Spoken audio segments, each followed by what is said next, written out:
Vamos lá? Oi, tudo bem? Eu sou Raulino Júnior e você está assistindo ao Sem Edição, conteúdo audiovisual do blog Desde que eu me entendo por gente.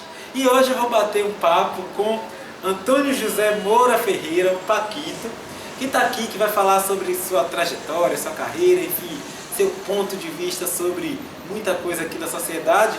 Mas antes eu quero dizer que a gente gravou uma entrevista anteriormente, só que o áudio ficou muito prejudicado e a gente está gravando novamente esta entrevista.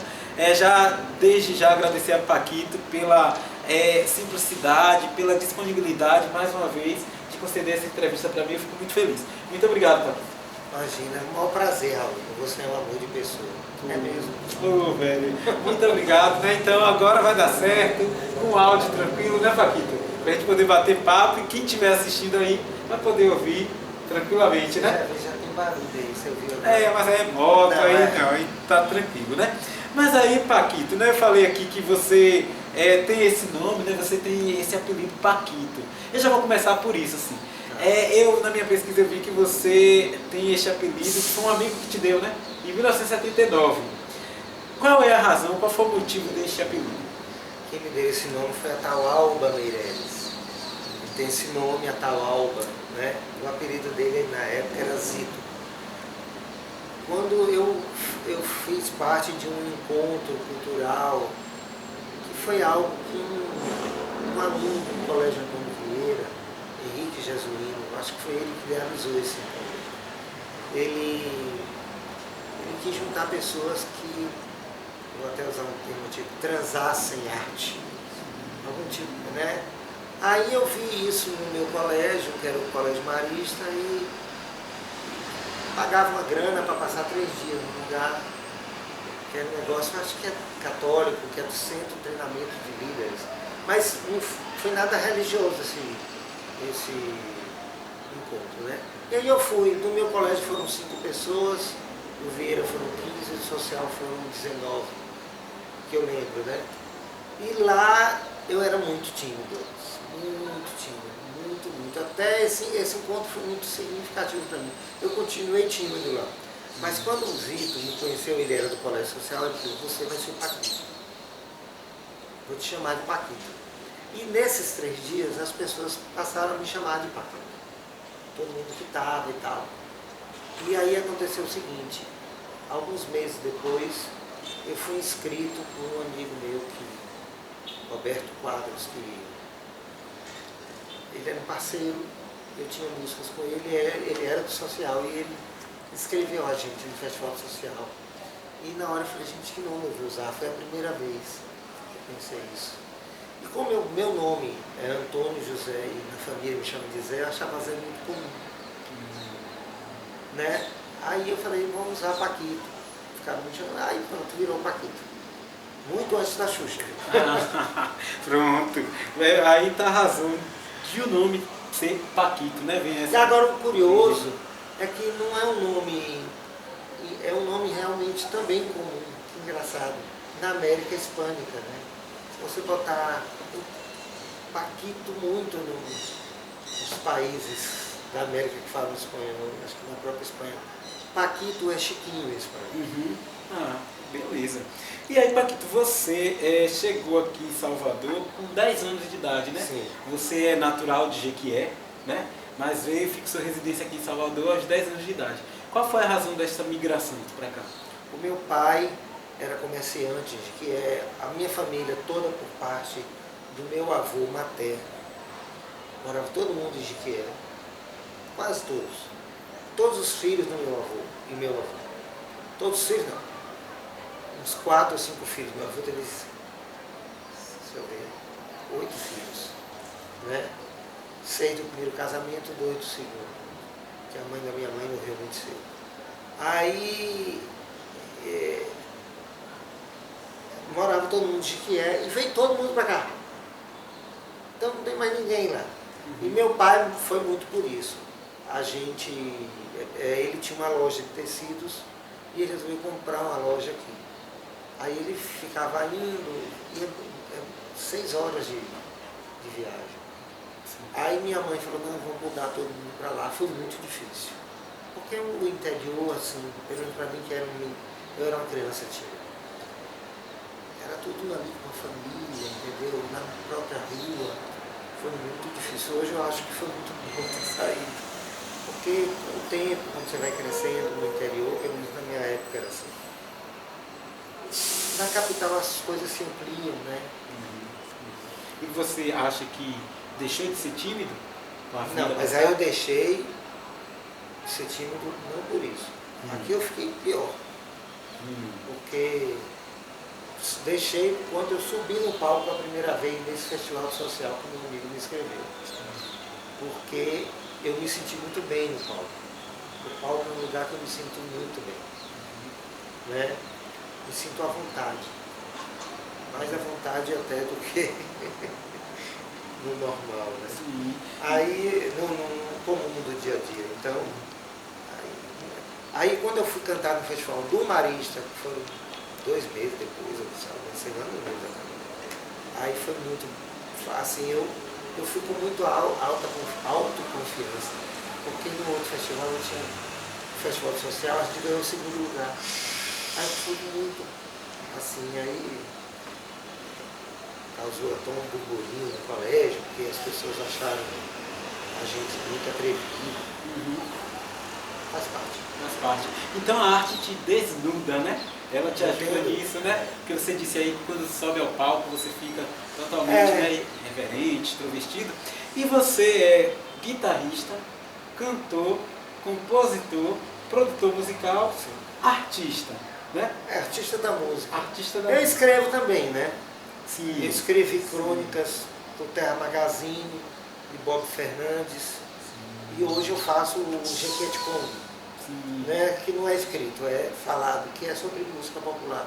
Música popular é a minha paixão, né? Eu digo assim, eu sou um amador da música popular, eu amo a música popular. Então eu fiquei muito, assim, eu aprendi muito sobre música popular porque eu sou apaixonado. Aí eu procuro passar isso no Jequete Congo. Eu ia falar sobre isso, mas você já adiantou, então vamos falar, né? Você, de 2006 a 2014, você foi colunista lá do portal Terra, né? Terra, mas era uma publicação independente do portal Terra, que é Terra Magazine, que era de Bob Fernandes. Bob que tem canal também. Sim, né? jornalista, né? Super jornalista e tal. E Bob, eu digo que Bob me fez cronista. São crônicas de música, né? Foi graças a Bob que eu comecei a escrever e me vi fazendo isso bacana, então também escrevo. Pronto.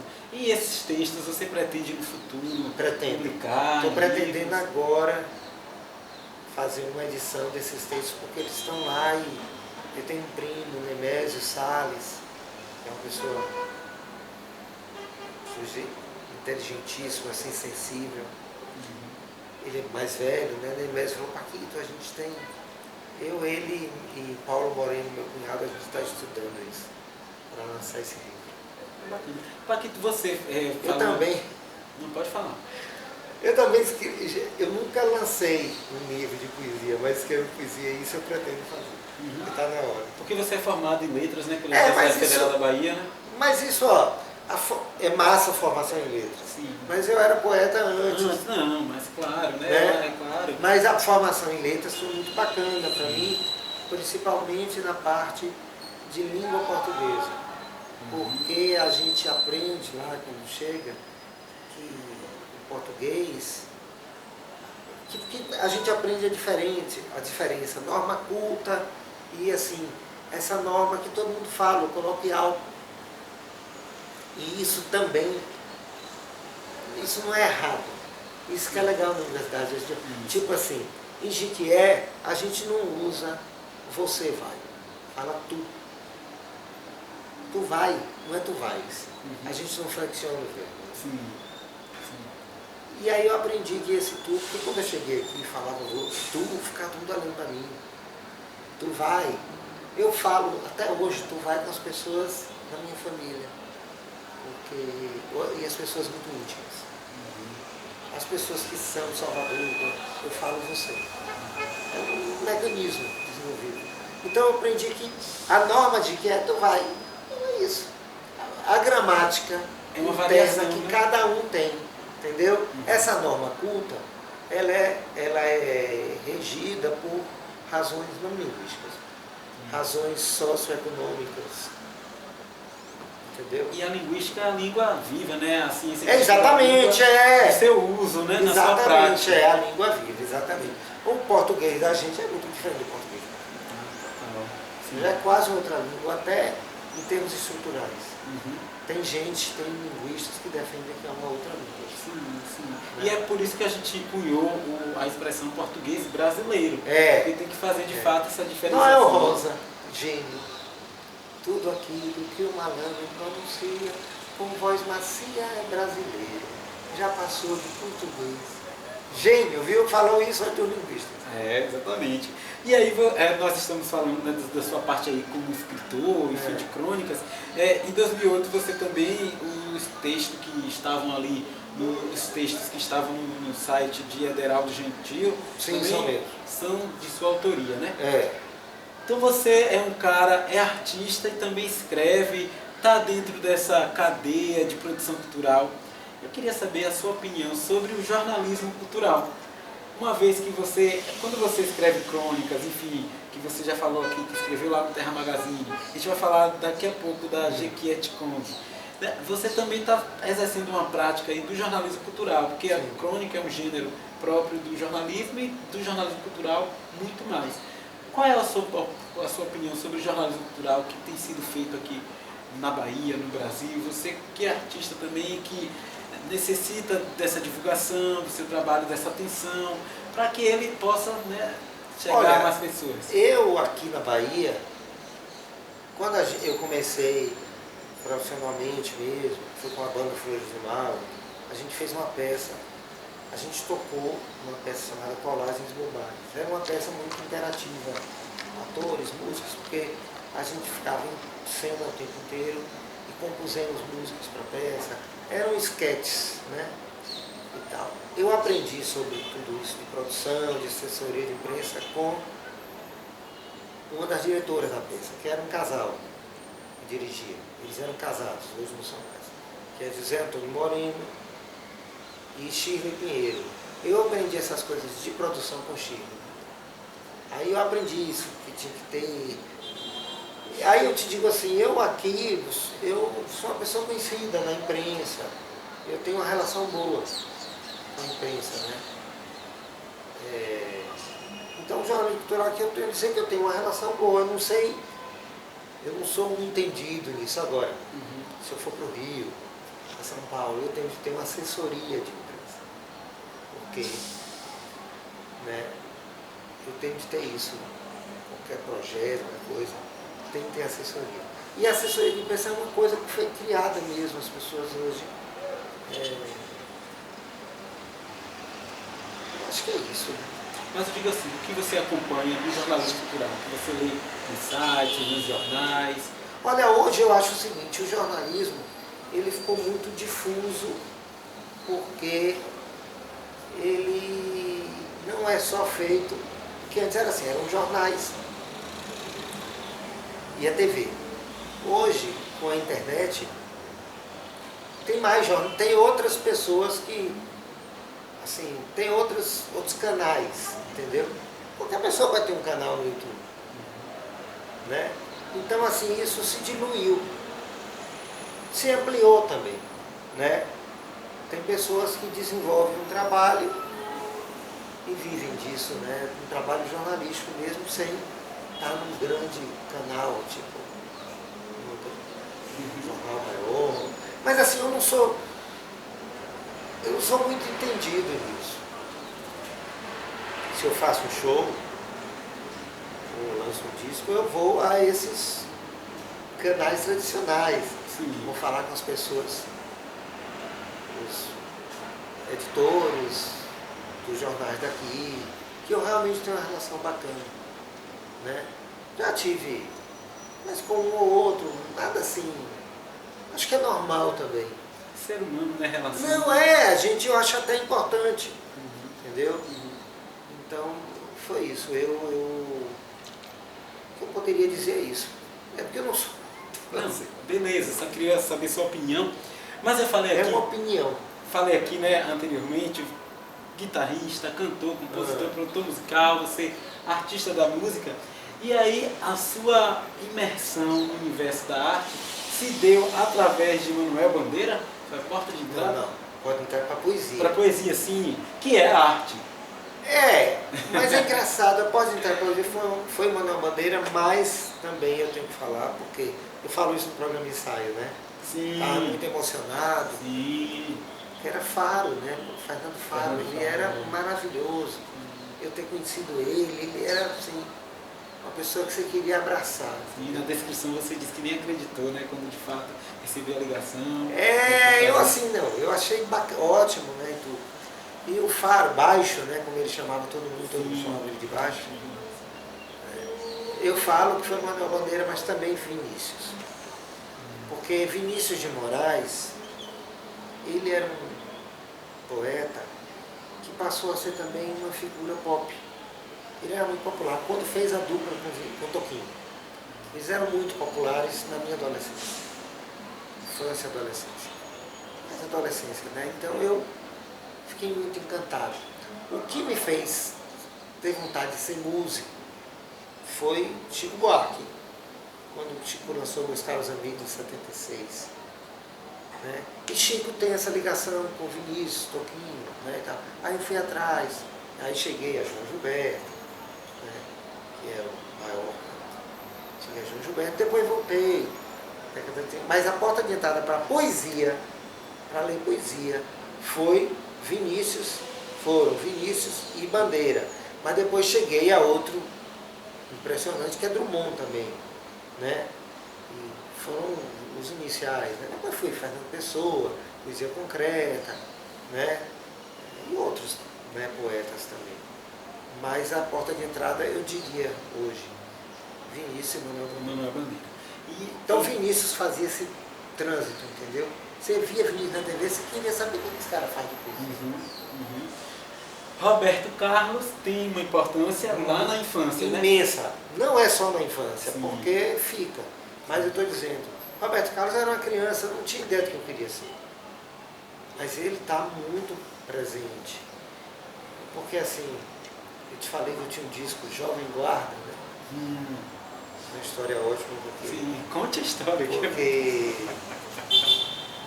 ele na capa do disco, tem 4 fotos dele e ele está em 3 das fotos, ele está com uma roupa jeans, uma blusa de jeans. E jeans parece um uniforme. Quando eu comecei a ler, com 6 anos, eu li aquilo, Jovem Guarda, ele com aquela roupa que parecia um uniforme, eu achava que ele estava encarnando um militar jovem, um jovem guarda. Depois eu entendi que, inclusive essa frase é de Lenin, né? Jovem Guarda. É de Lenin, o comunista, né, que ele fala, a Jovem Guarda, engraçado. E a Jovem Guarda sempre foi considerada um movimento mais alienado, né? E a frase é de Lenin. Muito bom, né? Mas Roberto Carlos é vital. Inclusive, eu quando fui até João Gilberto, eu descobri depois, Chico, Gil, Caetano, todo mundo é filho de João Gilberto, né? João Gilberto, ele acabou com aqueles ornamentos no canto, né? E o canto mais natural e tudo. E isso é o que Roberto Carlos tem, que Roberto Carlos também era doido com João Gilberto. Então, quando eu vi João Gilberto, eu vi o que eu curtia de Roberto. Então, Roberto é muito presente também. Mas a ideia de ser compositor é com Chico, né? Você falou aí que Roberto Carlos é vital.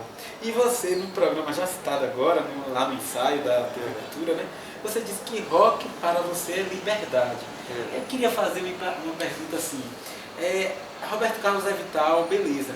Mas qual foi a postura de Patrício ao ver a censura de Roberto Carlos, aquela biografia que seria lançada dele, enfim, do jornalista até baiano, né, Paulo César? Olha, aquilo não tem muito sentido, porque a biografia é muito a favor dele. Eu acho a biografia muito boa, mesmo. Eu li quando saiu, eu ganhei de presente, minha namorada, eu amei a biografia. E é a favor dele, porque o Paulo César diz uma coisa que ninguém falava. Assim, ele fala assim, Roberto Carlos é o rei e tudo, não é porque ele é bonito, não é porque ele canta bem, opinião dele, né? Porque isso é porque ele é um grande compositor. As pessoas não diziam isso de Roberto. Assim, não dessa maneira, entendeu? Roberto era visto com muitas reservas, porque fez muito sucesso. Sim. Né? Mas, enfim, no entanto, Gilberto Gil falou uma coisa, que eu acho assim, ele disse assim, que a liberdade de expressão às vezes se choca com o direito que cada um tem de ter a sua vida íntima.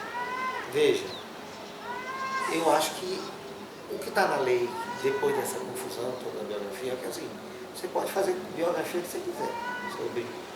Agora, se a pessoa achar que tem alguma, ela entra numa ação judicial contra você. Entendeu? Porque realmente esse negócio de escarafunchar a vida do outro, acho que depois que a pessoa morre é história, entendeu?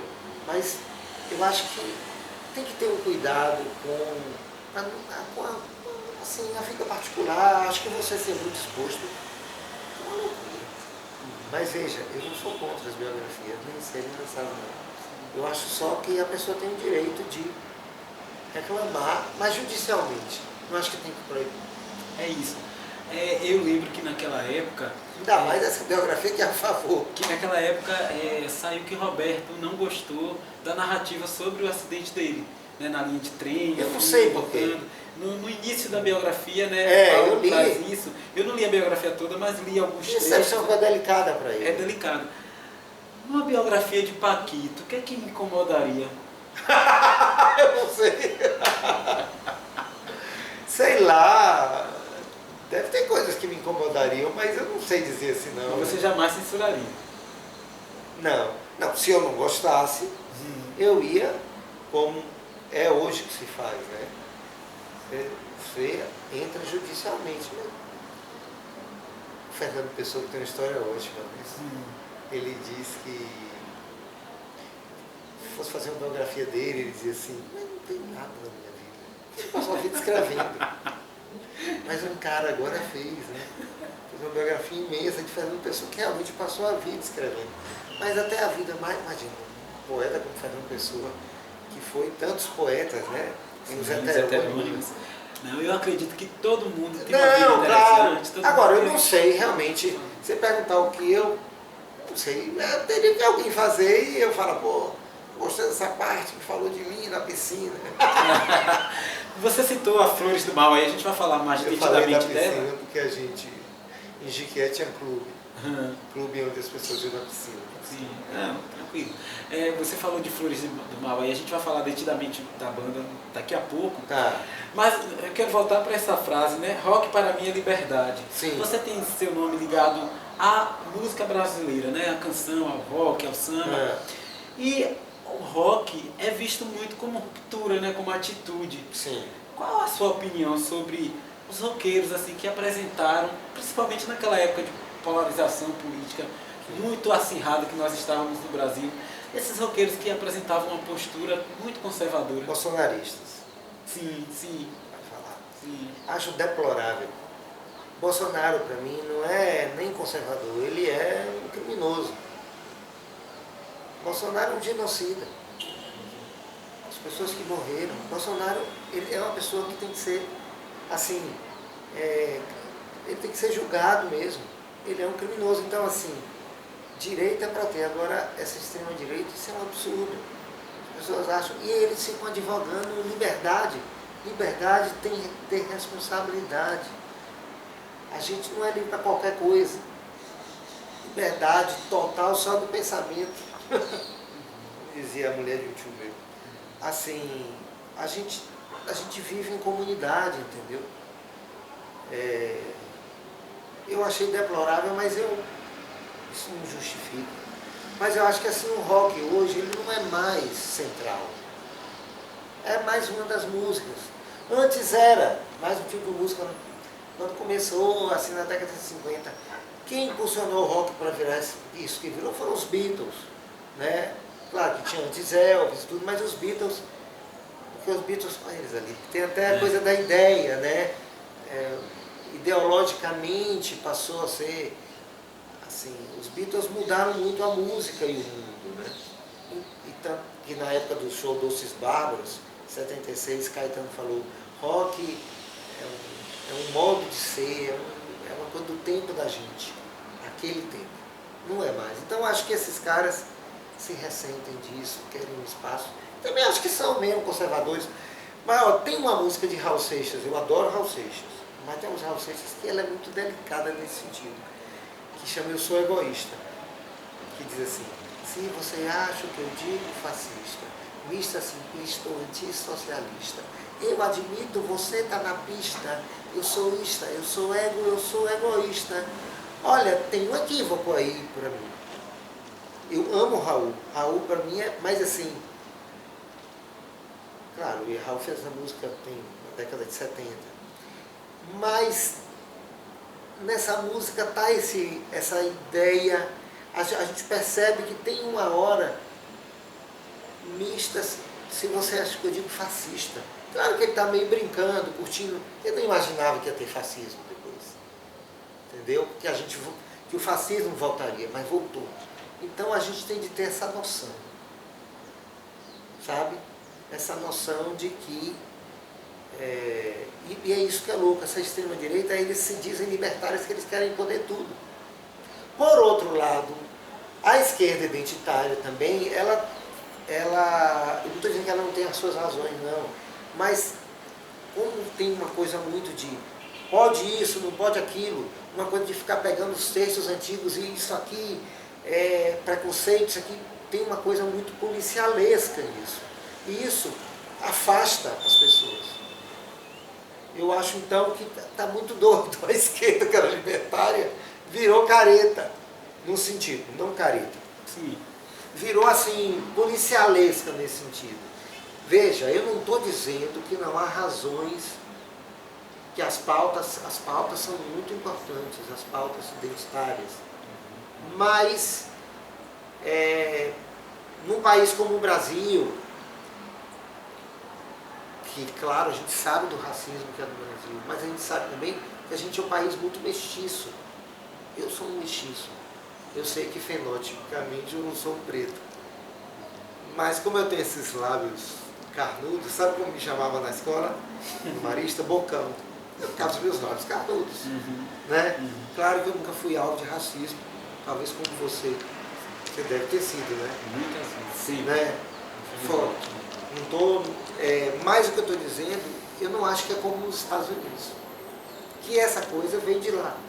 Entendeu? Que é assim, assim. Tem até uma música Caetano, né, que ele diz que lá branco é branco, preto é preto e a mulata não é a tal. Fala dos Estados Unidos. Porque isso é uma música de João de Barra, né, Braguinha, que diz que a mulata é a tal. Porque teve muito esse enaltecimento da mestiçagem. Hoje é muito criticado, mas a música brasileira tem tanto isso de uma maneira tão interessante. O mulato é de fato e sabe fazer frente a qualquer valente, mas não quer saber de fita nem com mulher bonita, Noel. Né? Tem isso. Eu não estou dizendo que não tem tensão não, viu, Raulino? A tensão existe, muito. Mas, enfim, era isso. Acho que eu estou falando demais disso. Não, pode falar. Sou igual a música de Tom Jobim e a Luiz Oliveira.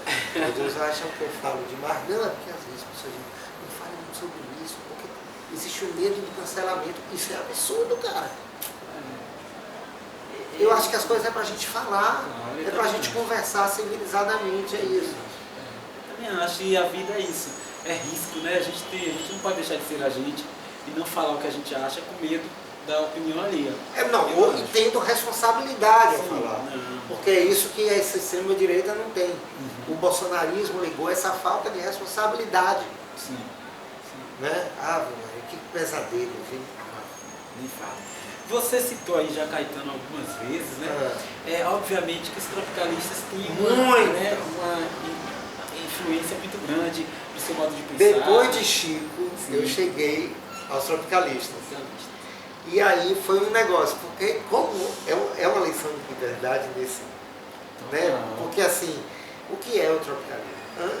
Começou o negócio do rock aqui, aquela popularidade, Roberto Carlos. Não se acha, tem uma entrevista na revista Fatos e Feitos, que Chico Buarque e Geraldo Vandré, que tinham ganho o Festival da Record em 66.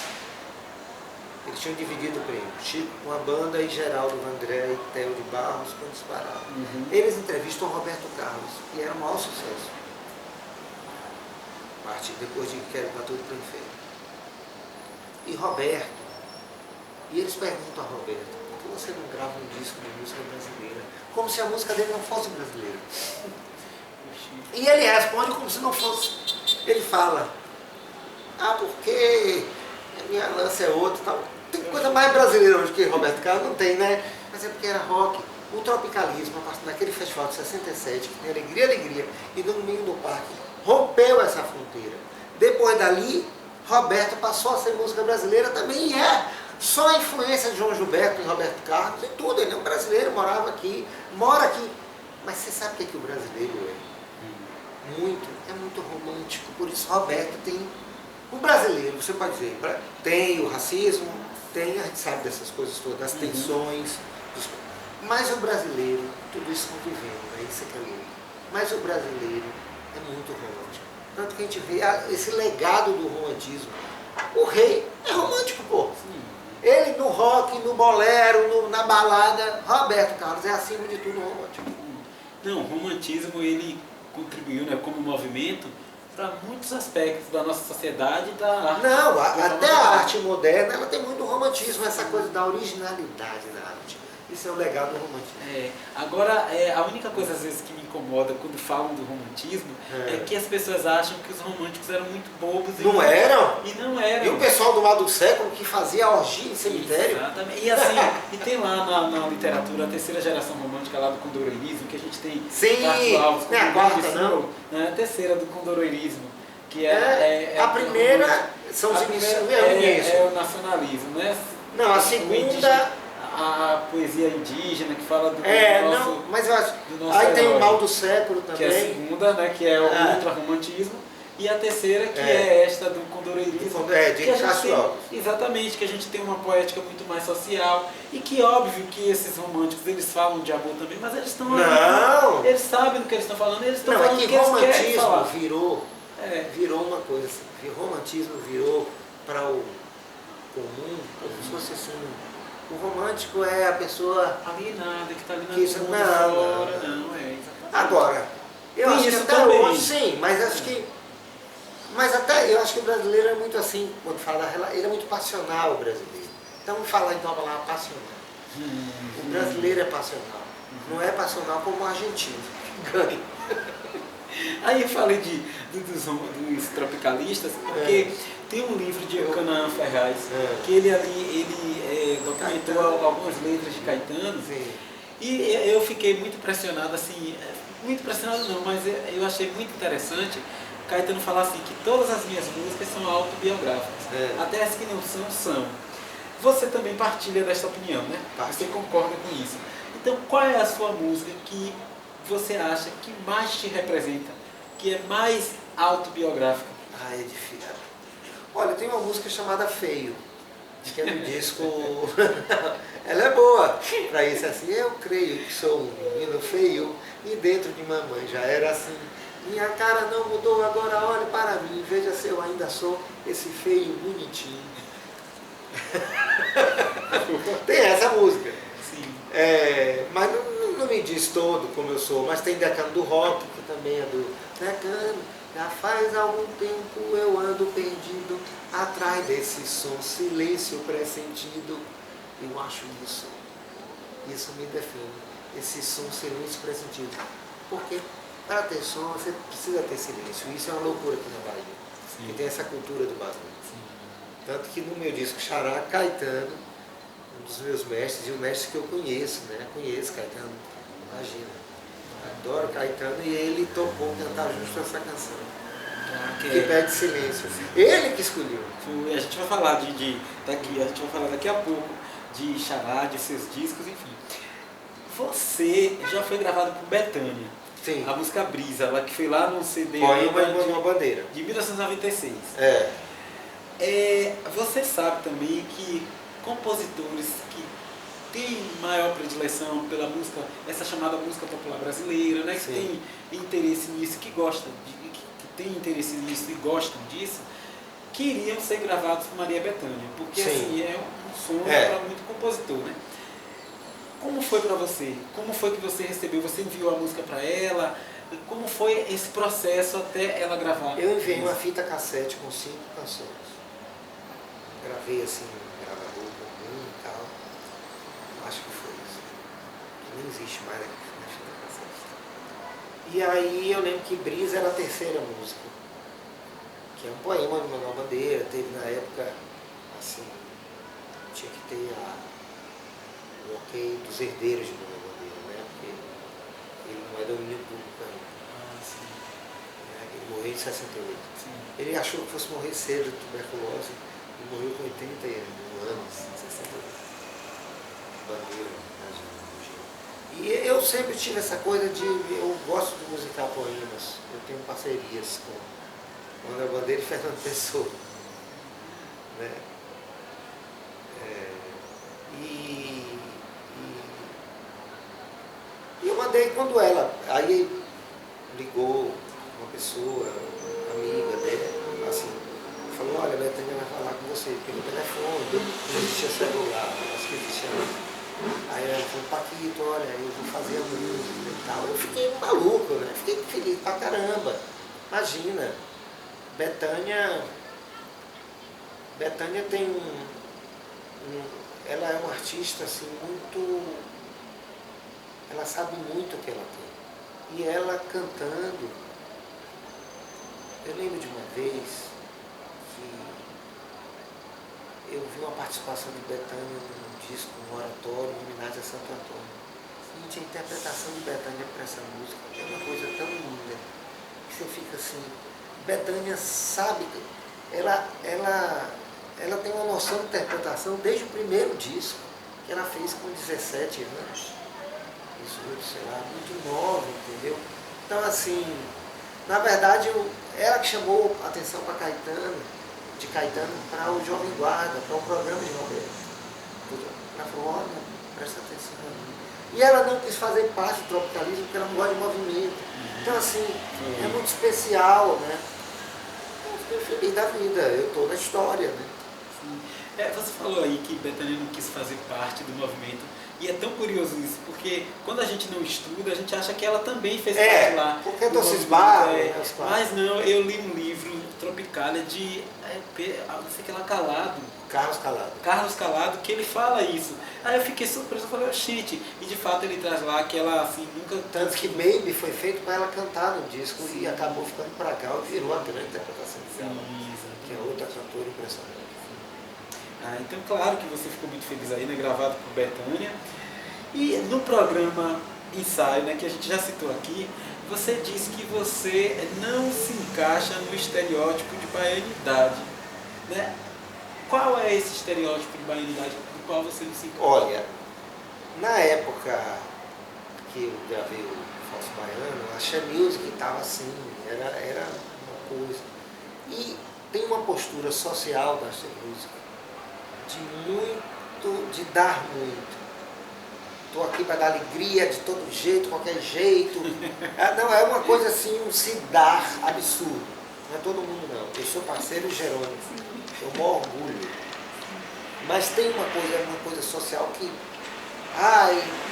do cantor de trio, né, assim, a partir do Luiz Caldas, aquele negócio assim,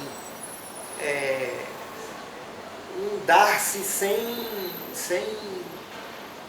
é uma coisa assim. Tem cantores de Axé Music, cantoras, que dizem que eu tô aqui para servir. É isso, eu acho isso assim, uma tolice, assim, parece que você é um funcionário. A arte ali tem que ter uma função, né? Não, sim, mas para além dessa coisa. Mas assim, da alegria. Eu estou aqui também, não é para. Esse negócio tem uma coisa aí que vem muito engraçado, né? Que vem até desse legado do cristianismo, né? Quem não vive para servir, não serve para viver. Olha, eu estou nisso por causa de prazer, por causa do meu prazer de criar. Entendeu? E eu acho que o artista, ele tem de provocar também. Uhum. Não provocar por nada, mas provocação. Então eu acho isso. Tem uma coisa da Asha Music, não é o caso de Jerônimo não, viu? Faço questão de dizer isso, que Jerônimo é provocativo. Sim. Mas teve uma coisa que ficou comum, assim, parece um dar-se sem conta, essa coisa sem assim, uma noção mesmo. Nesse período, hoje, isso se diluiu, né? Mas ficou na digital do movimento, assim, de fato isso, assim. Quando você olha, tanto que muita gente tem preconceito, muita gente acha que a música é menor. Eu não acho. Não, você não, mas você sabe que tem muita gente, inclusive dentro de universidades, por isso, assim, porque ficou parecendo uma coisa de oba-oba, e você falou aí... Não, mas tem uma coisa, a Asha Music, ela é fundada em...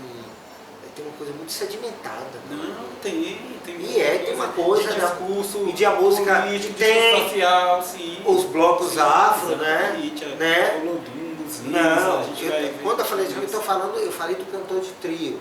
Eu sei, né? Eu entendi. E o que você falou aí, né, do prazer. Eu sou negão, meu coração é a liberdade.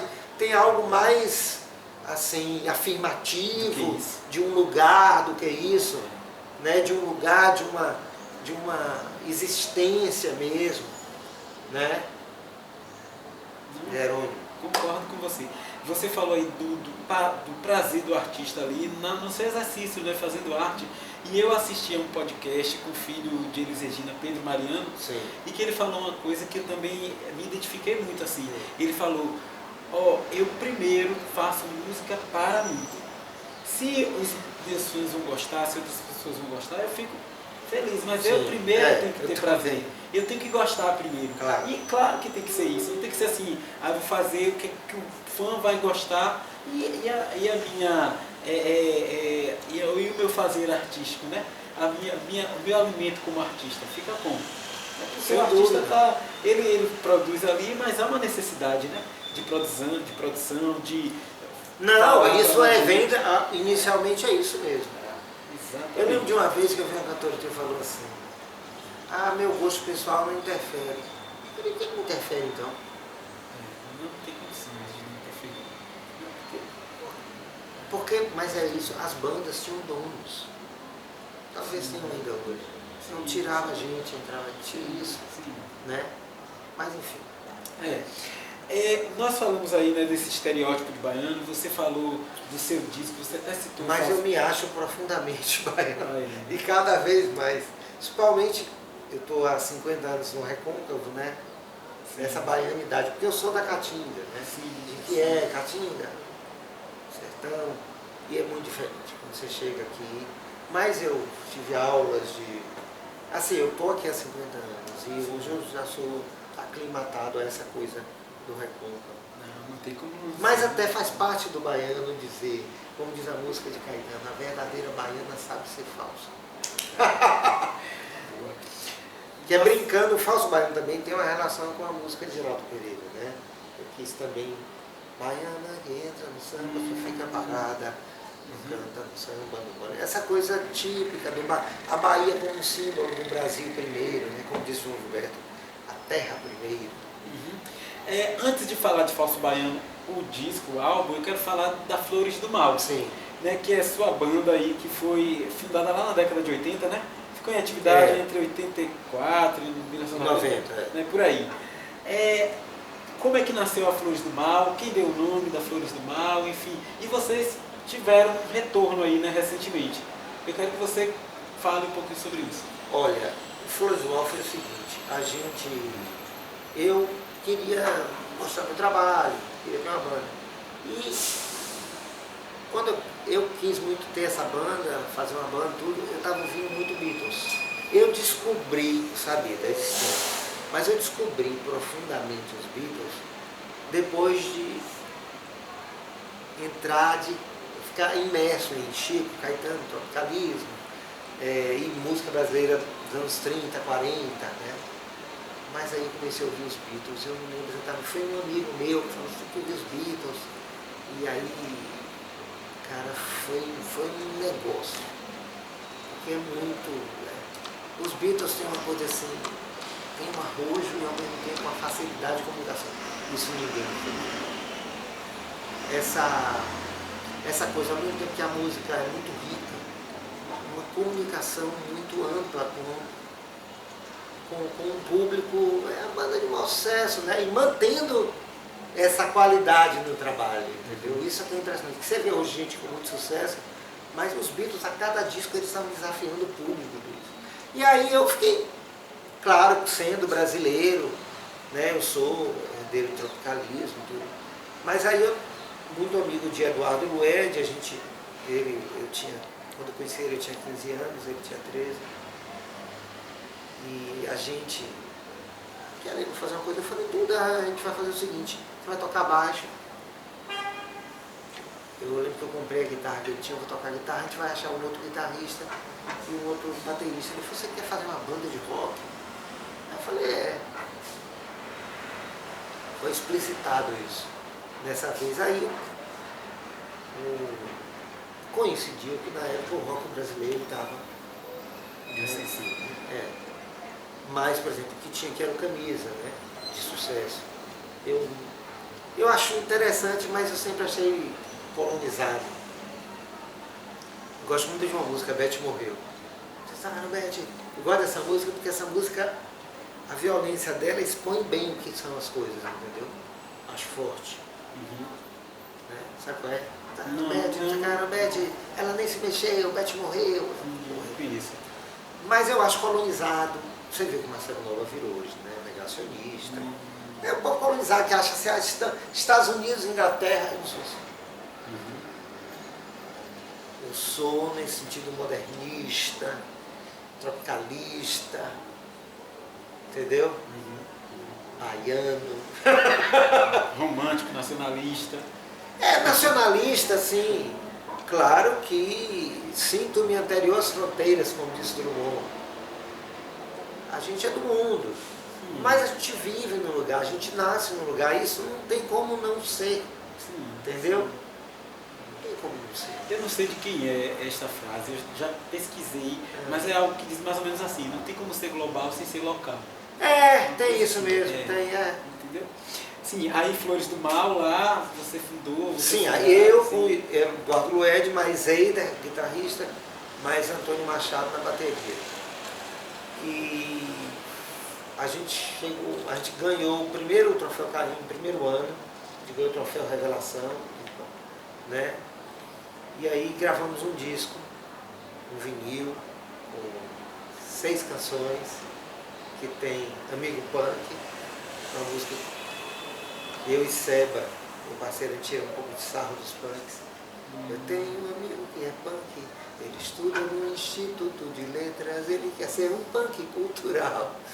Eu tenho um amigo que é punk, seu cabelo tem as cores da bandeira brasileira, ele quer ser um punk nacional.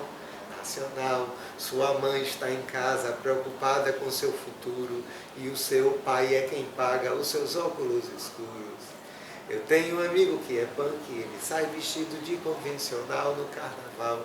Ele quer ser um punk natural. É uma, assim, é porque também o punk, é punk agora, tinha essa coisa colonizada, entendeu? Tinha a ver com muitas coisas também, não é... Mas eu tirei o sarro porque quando aconteceu uma coisa, eu e Seba, a gente estudava letras e a gente viu um menino com as roupas, vestido de punk, um cara com essa estética lá em letras. Aí falou, vamos fazer uma música para ele, por isso que tem, ele estuda no Instituto de Letras. E eu vi esse cara hoje, coincidentemente, ali no banco. E ele sabe que ele ganhou. Sabe, eu falei para ele. Anos depois, eu encontrei com ele na rua, eu falei, a gente fez uma música para você. Acho que ele não era punk, mas enfim, ele estava vestido. Eu estou brincando com essa coisa da moda, né? E qual foi a reação dele? Ele gostou? Ele gostou. Tem uma música feita para ele. Sim. E quem deu o nome à banda? Fui eu. Porque os nomes de bandas eram muito engraçados, assim, na época, né? O Traje a Rigor, que é bacana e tal, mas sempre tem essa coisa do humor. E eu quis um nome que não fosse isso. Não fosse engraçadinho, apesar de ter humor no Flores do Mal. Por isso Flores do Mal, que é do livro do Baudelaire, é tirar a poesia das coisas insólitas, não, a arte moderna, né? O rock. ter por isso. E recentemente vocês... Não, aí foi o seguinte, na época a gente teve um material que a gente não gravou, aí muitos anos depois, 30 anos depois, falando, a gente quando se encontrava falava, vamos gravar o material, e resolvi, gravamos quantas canções são, meu Deus, tem até na internet, e tá lá o disco e essas canções que nós gravamos. Acho que foram 6 canções, entendi. Ou 7. Ou seja, material que não tinha sido gravado. Fonograma, né? Então tá lá, não tem na Flores do Mal, aquela dor, não. Por causa de uma canção. Aquela dor. E o que eu senti é que a gente não mostrou ao vivo, porque veio a pandemia. E eu quis mostrar ao vivo, mas a gente... coisas da vida, né? Eu fiquei sentindo. Estamos vivos ainda, então pode rolar. Aí, Paquito, em 2012 você lança Falso Baiano, seu primeiro CD em carreira solo. Eu aprendi, álbum, né? Desculpa, com Flores do Mal, eu aprendi a ser músico mesmo, entendeu? Que a gente ensaiava muito. Foi um aprendizado, assim, com os meninos, muita troca. Uma troca impressionante. Bacana. Então, 2012, Falso Baiano, eu queria que você, a gente vai falar um pouquinho dos seus álbuns, eu queria que você me dissesse assim, Falso Baiano, qual é a identidade deste álbum? O que é que você queria com este álbum? Foi até então que eu estava, porque assim, foi assim, eu fiz o Flores do Mal, a gente fez o disco, né, o Flores do Mal fez o disco, em 87 saiu o disco 86. E aí eu comecei, acabou o Flores do Mal, fui para o Rio de Janeiro, aí voltei para cá, e aí conheci Roberto Mendes, J. Veloso, né? Fui parceiro de Roberto Mendes, né? Fiz uma canção com ele. Aí passei a andar muito com Roberto e J. E aí entrei nesse universo da música baiana mesmo. E aí teve uma coisa que Jorge Portugal e J. Jorge Portugal, saudoso, fizemos umas coisas para falar da música baiana, que não era Axé Music, para dizer assim, poxa, a Bahia já que tem toda essa estrutura agora, tem isso para música que não é apenas de carnaval. Só que aconteceu o seguinte, uma dessas coisas, a imprensa veiculou isso e tal, eu lembro que Jota, numa das entrevistas, falou o exemplo da música de carnaval, da música que não é necessariamente carnaval, mas é maior é Batatinha. Aí a gente, eu e Jota produzimos o disco de Batatinha. Ganhou o prêmio Chapa, melhor disco de samba. E aí depois produzimos o de Riachão. Então eu não lancei meus trabalhos, eu fiquei desde Flores do Mal em 87 até 2003. Então o Falso Baiano é o resultado de tudo isso. Entendeu? Mas era de 2012 ou 2003, Falso Baiano? 2002, 2003. Por aí, né? Pronto. Sim, ele é o resultado disso tudo. Então, assim, tem uma coisa da banda, que eu tinha banda, né? Que éramos eu, Duda, meu amigo, que é meu companheiro de música, meu irmão, né? Há muitos anos. Eu, Duda, Gilberto Santiago, uma bateria, percussão, e mais Paulinho Oliveira. Tocava guitarra, mas depois ele saiu, ficamos nós três e tal. Então eu tinha uma banda, né? Então é um disco de banda nesse sentido. E ali estão minhas inquietações, porque foi um tempão sem fazer. Só que aí, então, tem uma coisa ali do rock, né? Mas não é só, gravei Assis Valente, né? Eu estava ouvindo hoje Falso Baiano, sabia? Antes de você chegar, eu fiquei gostando muito, assim. Sim, que bom. Só que aí aconteceu o seguinte, o disco seguinte, que foi em 2009, Bossa Trash. 7 anos depois. Então aconteceu o seguinte, eu estava tentando fazer um disco com banda e tal, Arthur Lindsay ia produzir, ele estava aqui na época e tal. só que eu não conseguia dinheiro. Aí eu consegui, um amigo meu, Carlos Pavão, aqui tem um edital que dá um dinheiro e pouco, mas para você gravar um voz de violão dá 20 mil. Mas deu para fazer. Aí eu falei, vou fazer um disco de violão. Aí a arte falou, pô, eu tava pensando nisso de banda. Eu falei, é o que eu posso fazer agora, é isso, que é o que eu tenho bom. Aí gravei, graças a esse toque de Paiva, recebi os 20 paus e fiz. E aí abri um outro caminho para mim. Voz e violão, entendeu? Sim. Eu sozinho. Sim. Abri um outro caminho, porque o artista, como eu, que é um artista assim, muito alternativo, independente, não é porque eu quero. Certamente.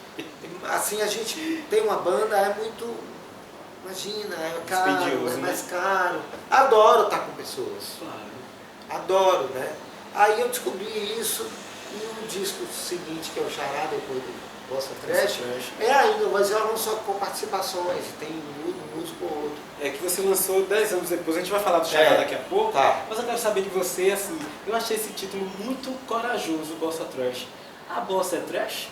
Não, Bossa Trash é pelo seguinte. É porque geralmente não se junta isso, né? Bossa parece uma coisa de bom gosto. Sim, por isso que eu achei corajoso. Agora, primeiro assim, depois de João Gilberto, que é o maior, né? Eu acho que toda a bossa trash, porque João Gilberto, né? Mas por outro lado, tem uma graça nisso. Como disse Gilberto Gil, que me perguntaram qual a música preferida da bossa nova, ele falou que era Desafinado, com Milton Mendonça. Porque pode tudo ali. Se no peito dos Desafinados também bate o coração, abriu, entendeu? Então é impressionante essa música. Né? Se você disser que é desafinado, não saiba que esse menino provoca imensador. Esse imensador dá vazão a outras coisas. Então, essa coisa de liberdade artística, estética. Então a bossa trash. Não, aí tem isso também. Né? E tudo tem uma sujeira. A arte, se não tiver uma sujeira, João Gilberto tem uma aspereza. Eu não vejo. E tem uma densidade. Eu não vejo aquela coisa que tem em outros. A bossa nova ficou parecendo música de elevador para algumas pessoas. Eu não acho isso. Nem Tom Jobim. Eu acho que tem uma aspereza, somente João. João tem a densidade sertaneja. Mas você não acha que Gilberto evocou isso? Essa coisa da música de elevador? Não acho, porque se você olhar, ouvir, você vai ver que o canto dele é muito denso. Tem uma clareza. Vamos aqui, vamos ser essenciais e sintéticos. Não, eu digo assim, de pensar e de ter consciência de que aquela música era para poucos. Assim, aqui não é para todo mundo, eu digo isso. Não acho. Tanto que fez sucesso nos Estados Unidos. Mas eu não acho isso, não. Tanto que, assim, o negócio é assim, eu acho que isso é devido a um preconceito. Que tem até com a bossa nova, assim. Eu acho que assim, a bossa nova é uma música, vou falar de apartamento, né? O violão ali e tal, não é uma coisa, muita gente, nem nada. Isso tem. É uma música por um gabiquinha. Um cantinho violão, viu? Sabe que é do cigarro e violão. Aí João Gilberto mudou a letra. É a música do Tom Jobim. Então eu não acho isso. Porque eu acho que João, quando você ouvir a música Undiu, conhece Undiu? Undiu, que é dele, inclusive. Aquilo ali parece aquele poema de João Cabral de Melo Neto. Né? Você sente a brisa nordestina ali. Tudo tem. Toda a arte, eu acho, não pode ser uma coisinha assim. Entendeu? Tem espaço para ternura, para carinho, mas tudo é uma sujeira. Isso que dá a coisa. Né? E acho que João tem isso. Ele tem uma aspereza. Aquilo é do sertão, aquela voz de João é a brisa do sertão. Em 2019 você lançou aqui Xará.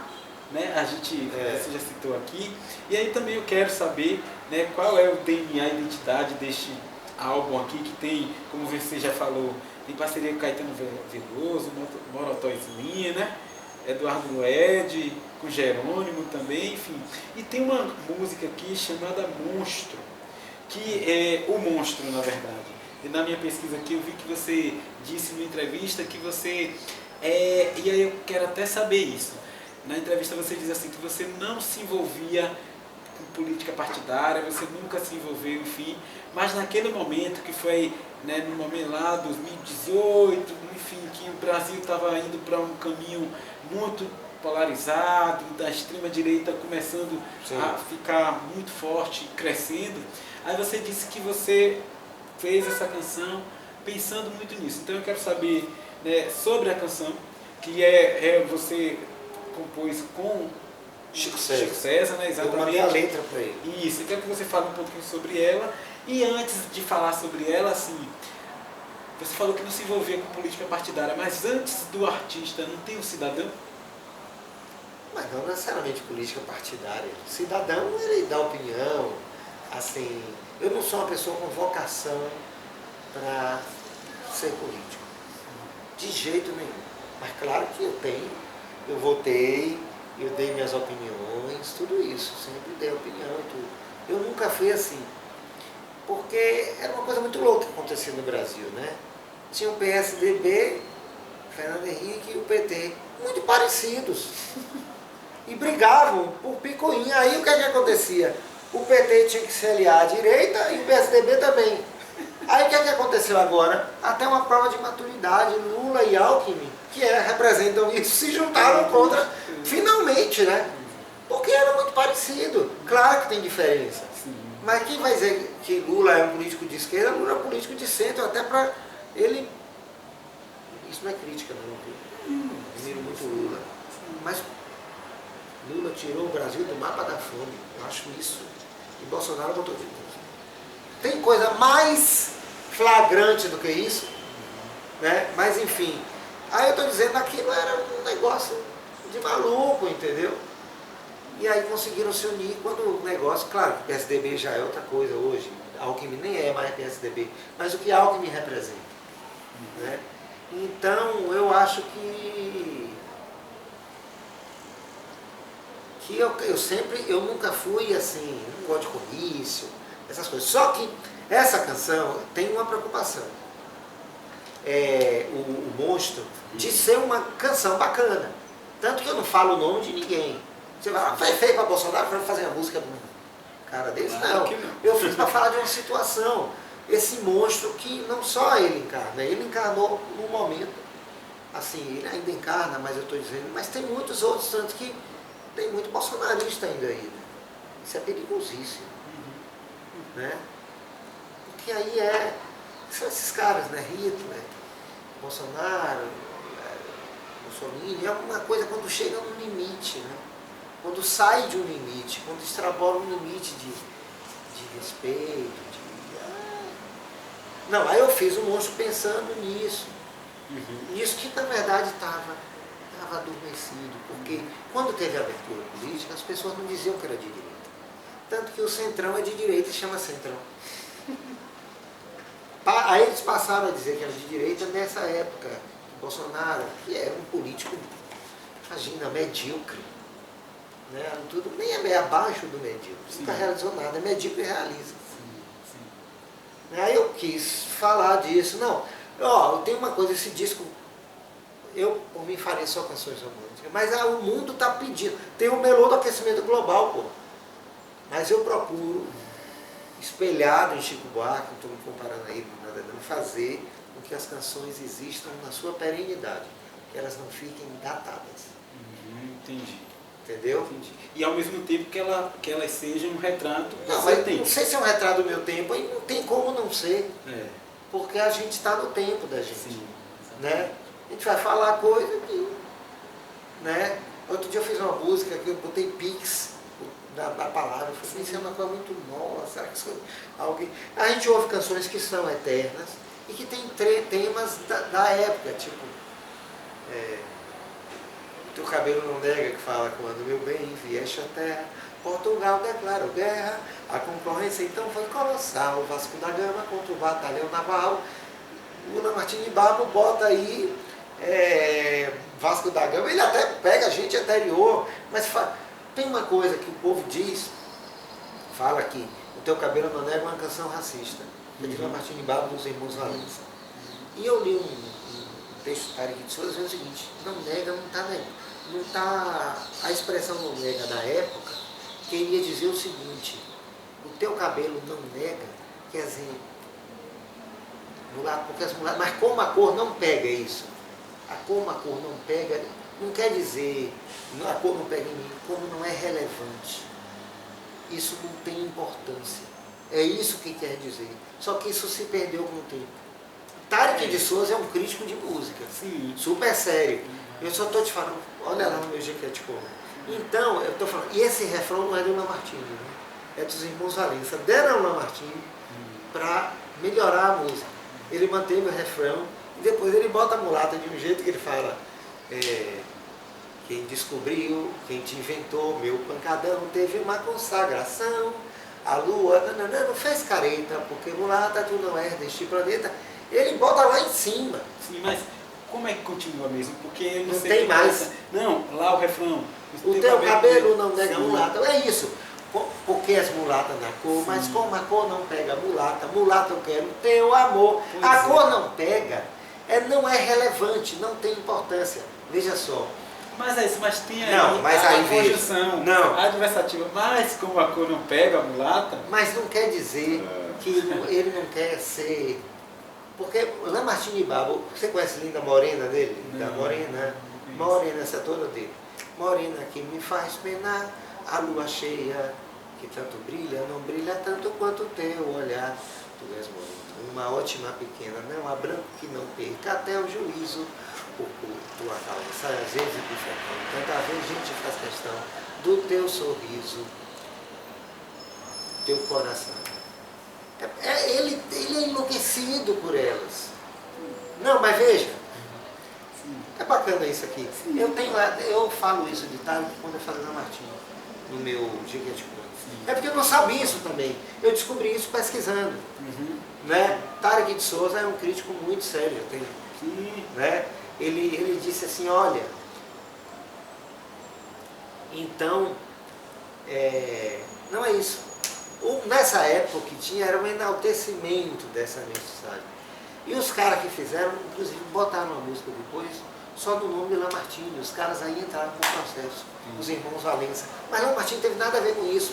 Ele recebeu do rádio, falou, muda isso aí, melhora essa música. O refrão ele manteve. E o que ele botou depois, como é?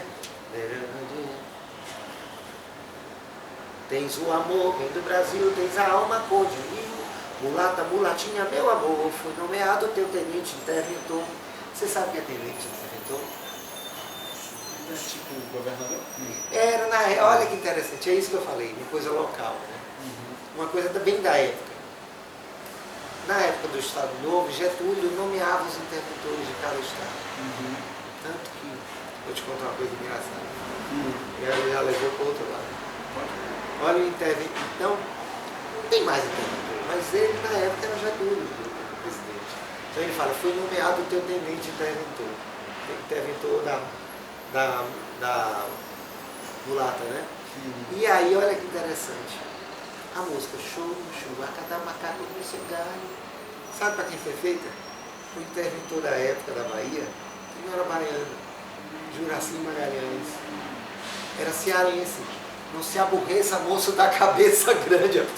E Riachão me contou isso.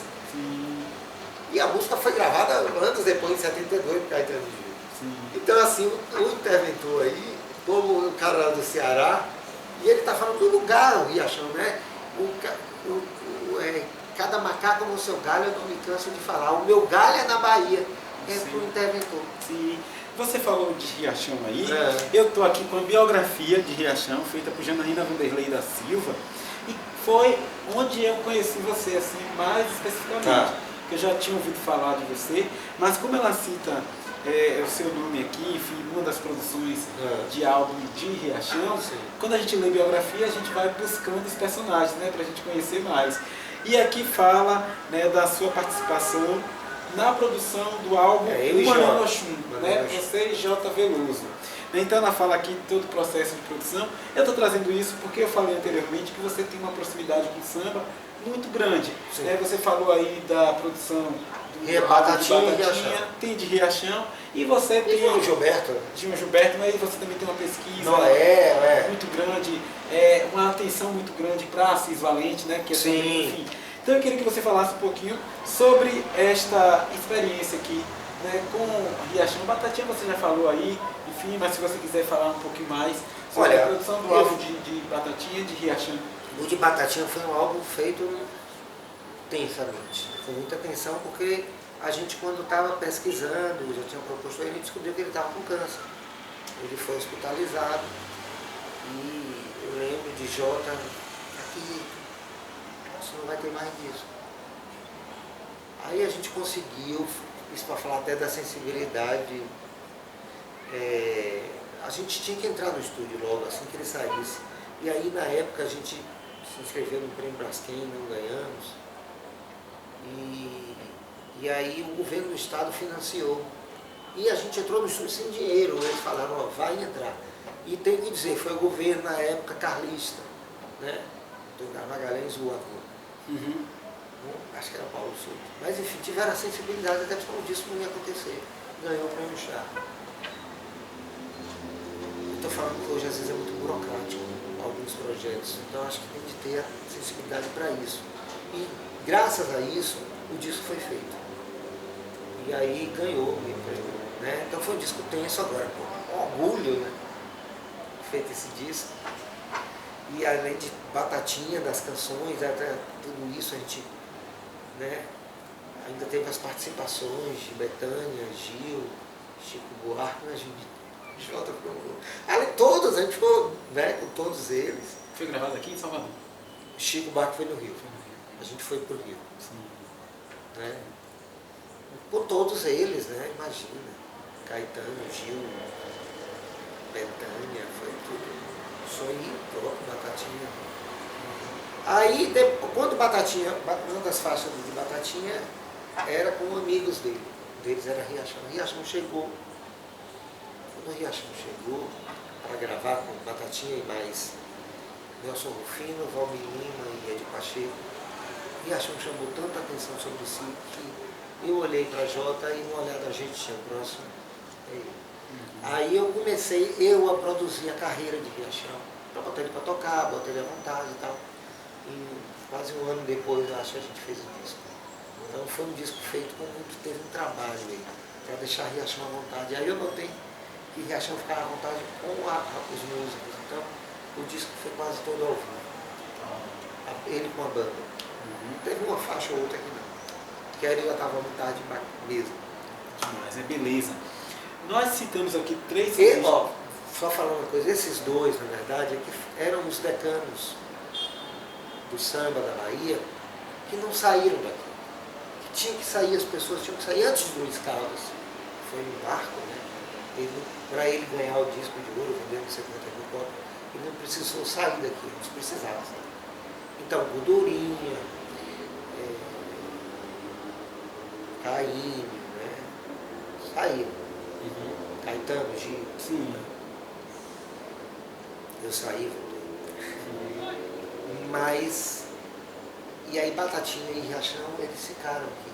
Então a música deles não teve discos à altura da obra. A gente queria fazer discos à altura da obra. Entendi.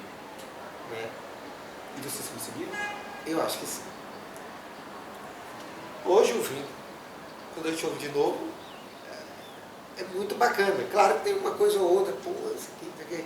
Tem uma música de Riachão que hoje eu botaria aqui, não tá. Aí eu disse, a música de Riachão tem 20 músicas. É muita produção, entendeu? De Batatinha tem 16. 15. O de Riachão a gente teve tempo também, né? Então teve uma música que Riachão fez, porque eu falei, faça uma música sobre isso. Sempre passava uma mulher bonita e falava, não falem comigo agora, brincando, né? Aí eu falei, faça uma música sobre isso, a última música. Minha vida é alegria, a tristeza meu bola. Não falem comigo agora, chegou a hora. Então assim, eu fiquei um ano trabalhando com ele. né? E aí, Jota, muito perto, no disco ele fez parte também, né? Eu e ele produzimos. Foram duas, eu digo que a minha grande parceria com o Jota se surge disso. Nós citamos aí alguns sambistas da Bahia, né? Batatinha, Riachão, tem Assis, que enfim, tem uma obra... Não, Assis é gênio. Também. Assis, Caíme, Assis foi outro que foi. Sim. Eu quero saber Foi pro Rio. Qual é a sua opinião sobre o atual pagodão baiano? Por que eu estou perguntando isso? Porque na literatura, né, pesquisadores, né, acadêmicos, dizem que o pagode é uma ramificação do samba. Né? Do samba. A gente tem aqui, no caso da Bahia, o samba de roda do recôncavo, né? Enfim, que deu origem a isso tudo. Qual é a opinião de Paquito sobre o que a gente vê atualmente na cena? E pergunto isso porque vejo que muitos pesquisadores como você valorizam muito o que já está sendo feito aí por esses jovens artistas. Né? Às vezes a gente vê uma restrição no que diz respeito à letra, mas ao que diz respeito ao ritmo, as pessoas tendem a bater muitas palmas. O que é que você acha sobre isso? Tem que bater palma mesmo, né? Fazer a marcação aí da célula. Olha, tudo que tem o nome samba, porque o samba, a partir do Estado Novo, Getúlio Vargas, né? O rádio no Brasil, aí o samba precisavam de uma música que representasse a música urbana brasileira. Não fosse só música caipira e tal. E o samba, o pessoal do Estácio pegou o samba que foi trazido da Bahia pelas tias baianas, que na década de 20 era chamado samba, senhor, né, gravou o samba, era chamado rei do samba. Mas o pessoal do Estácio achava que aquele samba, que depois passou a se chamar machixe, não era bom para pular o carnaval, para a avenida. E aí eles modificaram o samba. Esse samba que o pessoal do Estácio modificou, o Morro do Estácio, Ismael Silva, Bide, Marçal, Ismael Silva foi um parceiro do Noel, né? Esse samba que virou o samba tradicional, mas já era um samba modificado. Né? A música popular se modifica mesmo. Então, para você agregar juízo de valor, se você chamar de samba, é música do Brasil. Então, samba reggae é mais marcial do que... mas chama samba reggae. Então, e pagodão é samba mesmo. E tudo, o samba tem um negócio, né? Então, assim, uma música de uma região. Bahia, Rio, mas é a música nacional, por conta dessa coisa toda. Eu acho assim, a primeira música gravada no Brasil é Isso é Bom Que Dói. O que é bom que dói? É transar, né? De Xisto Bahia, um baiano, gravada por um cantor chamado Baiano de Santa Maria da Purificação. Já dizia a minha avó, não sei o que, quem sente frio, não sei o que, quem dorme só. Isso é bom, isso é bom, isso é bom que dói. Tem uma hora que fala, buraco velho tem cobra dentro. Então, assim, essa malícia, essa coisa está na música popular. E eu acho importante que esteja, acho bom. A tensão da vida tem de estar na canção popular. Ela faz parte da vida. Isso dá vida. Por isso que eu acho uma das músicas mais interessantes do axé, a primeira música sucesso do axé, que era inclusive de Paulinho Camafeu. Com Liscados? Nega do cabelo duro, que não gosta de pentear. Aquilo tem uma tensão da porra. Quando passa na baixa do tubo, o negão começa a gritar, tem violência, tem... mas é uma tensão muito da Bahia, aquilo ali. Então, as outras músicas de Luiz Caldas, elas têm uma coisa mais infantil, né? Essa, e ele disse que não canta mais. Ele não canta mais. Né? Eu acho que essa música... E Paulinho Camafeu é o autor de... Que bloco é esse que eu quero saber? É o Mundo Negro que nós viemos cantar para você. Essa canção é impressionante, né? Então estou dizendo assim... Você vai dizer que Paulinho Camafeu é racista? Não, ele estava ali, né? O interessante é que tem uma canção anterior no Brasil, Nega do Cabelo Duro, qual é o pente que te penteia, de Davi Nasser. Que Elis gravou, né? Que é interessante, se você ouvir a canção, ela é mais antiga. Sim, Ele não está falando mal, ele está enaltecendo uma rebeldia dela. Eu sei, veja, mas ouça a canção para ver, eu não lembro toda dela. Nega do Cabelo Duro, qual é o pente? Eu não terei que olhar a letra, desculpe. Eu não estou lembrando. Eu entendo o que você fala, mas eu acho que a grande discussão também nesse sentido é do termo cabelo duro. Porque não, sim, mas o termo cabelo duro na época. Não, eu sei. O termo cabelo duro na época era muito usado, não era usado. Sim. Mas assim, aquilo era aquele tempo. O que eu estou dizendo, se você ouça a música depois, eu realmente vou ter que. Não tenho. É porque eu vi outro dia ela, a gravação original, eu fiquei assim, gente. Porque sempre eu achava aquela música também, aquilo assim. Aí quando eu fui ver, Davi Nasser era inclusive uma pessoa complicada. Né? Um jornalista, sucesso e tal. Mas ele é um grande compositor. Grande compositor mesmo. Mas Paulinho Camafeu, eu estou falando que tem essa. Né? Eu acho o Fricote hoje ouvindo, quando você. E na época eu acho que falaram com Caetano, você não acha essa música horrível? Ele falou, não, é ótimo na boca e na porta do céu. Porque tem também essa malícia, né? Claro. Isso é Paulinho Camafeu. Na boca e na bochecha, né? A gente sabe que é. Sim. Tem uma malícia, tem uma tensão. E eu acho isso, na música popular, eu acho que isso tem, isso a música popular nasce disso. Entendeu? Nasce dessa sujeirinha que eu falei que tem que ter. Ok. Você falou também sobre, anteriormente, em alguns momentos, de dinheiro para financiar projetos, etc. E eu lembrei de editais, né, da política de edital que existe aí há muito tempo no Brasil. E eu queria saber qual é a sua opinião sobre essa política de edital. Olha, primeiro, são editais muito complicados. Você tem de ser especialista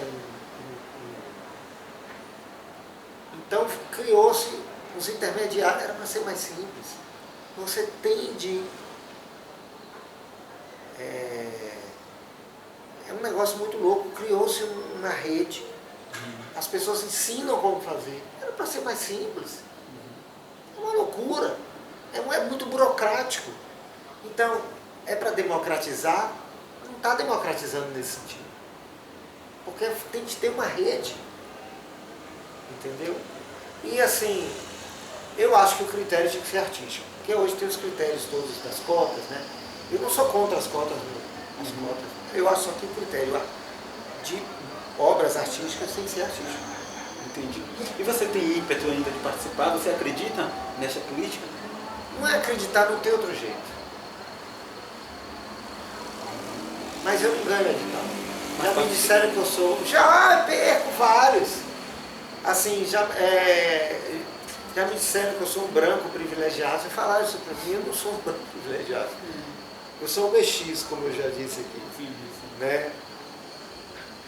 Até falar uma coisa aqui, a mãe do meu pai, claro, eu não sofri o racismo, as pessoas têm esse fenômeno, deve ser bem claro, que eu não sou cínico, não.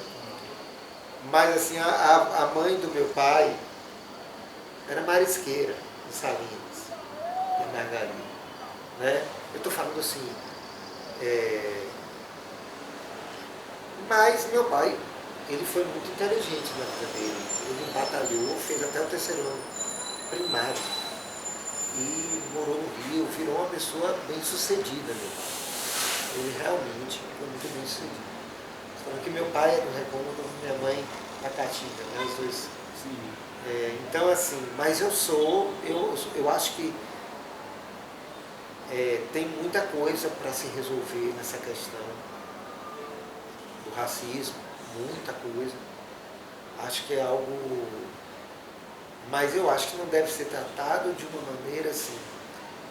Eu acho que a gente tem que levar em conta a formação do Brasil. A formação do Brasil que é diferenciada dos Estados Unidos, de onde vem muito dessas pautas e tal. Mas, claro, é algo.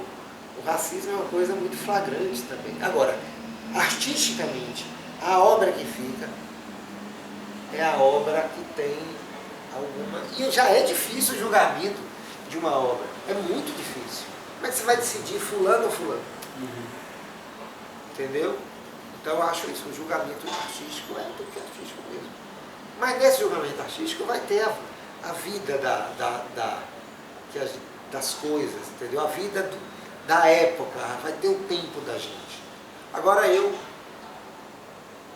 Tem uma empresa aí que faz coisas, que diz que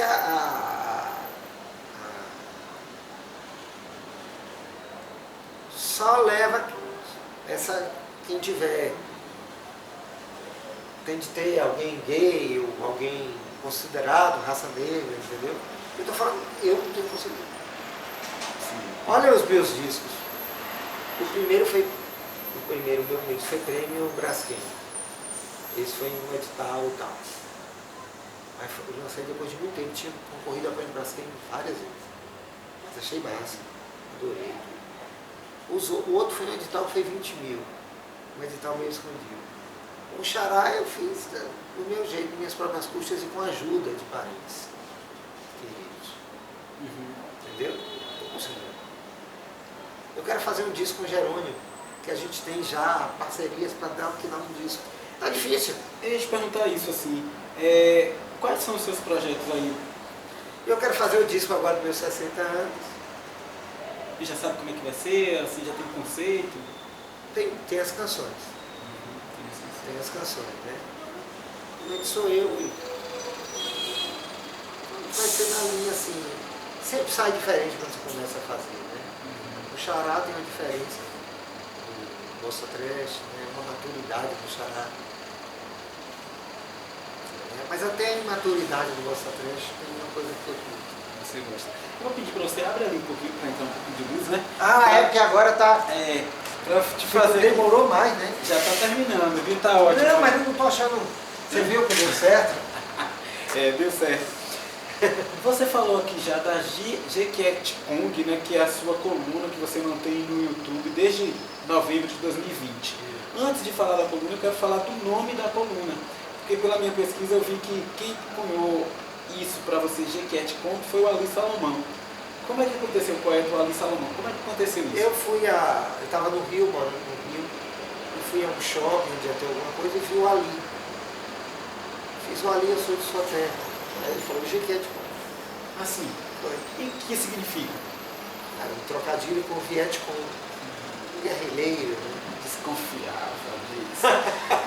E lá no YouTube... Depois eu conheci o Ali, a gente batia papo, era bacana. Lá no YouTube você ali faz algumas crônicas de tudo que é relacionado à canção brasileira, né? Tenho 2 sobre os Beatles. Então pronto. Mas aí você discorre sobre artistas, canções, enfim. Você já pensou em entrar em contato com, por exemplo, a TVE, que é a TV educativa aqui, que tem esse braço mais já fiz isso. E aí? Não rolou. Fizeram. Qual foi a justificativa? Não, simplesmente não disseram sim mesmo. Foi mesmo. E, tem um edital que teve que eu me inscrevi. Até para programas de rádio. Porque tinha um programa lá, o rádio, não sei o quê, esse que eu sou especialista, eu escrevi que é para você. Eu me inscrevi, não levei. E o que você pretende com esta coluna? Assim? Qual é o objetivo dela? Falar da canção popular que eu amo, principalmente brasileira. Mas, como eu disse, eu já falei dos Beatles. Eu vejo que tem uma audiência muito grande, né? Muita gente comenta.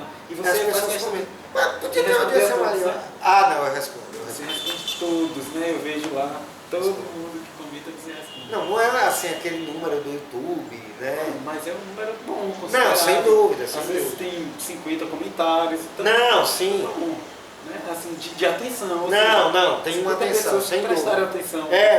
Não, tem número, tem... Sim.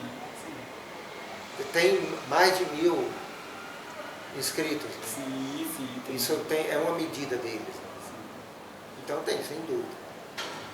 Muito bacana, Paquito. Então agora eu quero fazer, e já está de fato encerrando, eu quero fazer uma pergunta boba para você, porque eu não quero perder isso. Se eu perder isso, não é Raul Júnior.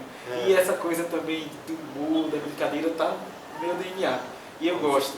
Eu quero saber o que é que Paquito acha da Xuxa. Não é boa, pergunta. Olha, quando a Xuxa começou, eu já era mais velho. Né? Então, agora ela era muito criticada, né? Porque ela meio grosseira às vezes com as crianças. Mas eu acho hoje que ela era uma criança com as crianças, por isso que as crianças se identificaram. Porque não é à toa que alguém tem um programa que fica, sei lá, é uma audiência absurda. E hoje, Xuxa responde bem a isso, tipo assim, Xuxa não virou uma reacionária. Ela tinha, né, assim, ela... Na época falava muito, as Paquitas. E nessa época eu fui morar no Rio, eu já era Paquito. O pessoal todo mundo perguntava, cadê a Xuxa? Tinha as Paquitas. Relação. Oh, meu Deus. Aí eu dizia, as Paquitas são a cópia de mim, mas são meras cópias. São várias cópias. Paquita, quero te agradecer. Muito Eu obrigado, também, viu? eu também. Por você ter aceitado o convite aqui. É uma prova de que você confiou no meu trabalho. Não, eu achei você, imagina, você é ótimo. Muito obrigado. Gostei aí. muito também. Muito obrigado. Eu sei que teve momentos assim até que a gente, quando fala desses temas, né? Mas eu achei bacana que nós somos civilizados. Civilizados, e a gente não precisa concordar com tudo, mas precisa É. respeitar Não. a opinião de cada pessoa, né? Eu espero que você seja uma ponte para eu entrevistar Caetano aí no futuro. Tá bom. Viu? Tô brincando. Eu fico por aqui e até o próximo conteúdo sem edição. Mas antes eu vou pedir para Paquito cantar alguma coisa, né, dele. Eu vou ali desligar a câmera e você canta, ok, Paquito? Tá. Pronto. Tchau! Gente, Antônio, meu xará, um amor eu arranjei, como faz pra eu me... Como é, meu Deus? Pra eu me livrar. Não, eu vou cantar, na verdade, o melô do aquecimento, desculpe. Né? Da geleira azul, sinal do que está para acontecer. O planeta terminal que deixamos pros bebês. É o sinal pro planeta terminal. Afinal, sem juízo no final. É isso.